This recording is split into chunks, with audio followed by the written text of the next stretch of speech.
j'avais des comportements toxiques.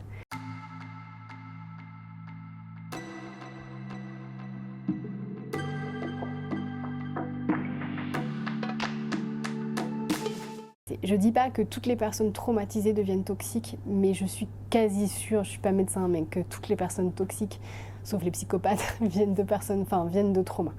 Et moi je sais que ça a été la vraie révélation, vous savez ce fameux rendez-vous avec le psy où enfin votre vie change parce que ça y est on a mis le doigt sur le truc. Chaque fois que vous faites quelque chose ou que vous dites quelque chose, posez-vous la question, est-ce que c'est sincère? Est-ce que c'est vrai? Est-ce que là vraiment c'est la personne que je suis? Et des fois on est dans la protection, par exemple un premier encart, c'est très difficile d'être soi-même. Mais pourtant c'est là que vous avez tout à gagner en fait. Donc de se dire à chaque instant il faut que je sois moi-même.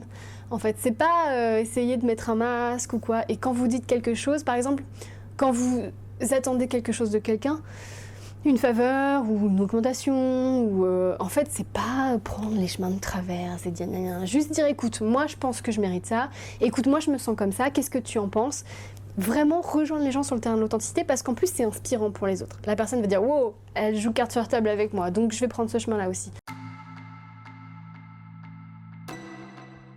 C'est-à-dire qu'à chaque fois qu'on me dit oui, il faut être gentil ou ceci, cela, on dit ah oui, ça va, on n'est pas au pays des bisounours. Mais en fait, à quel moment la gentillesse, c'est devenu une faiblesse?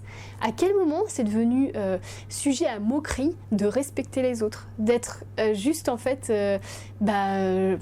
quelqu'un de bien en fait. C'est pas nier en fait d'être quelqu'un de bien. C'est pas une faiblesse. Vous n'allez pas vous laisser écraser si vous êtes trop gentil en fait. Parce qu'il ne s'agit pas d'être trop gentil, il suffit d'être juste gentil.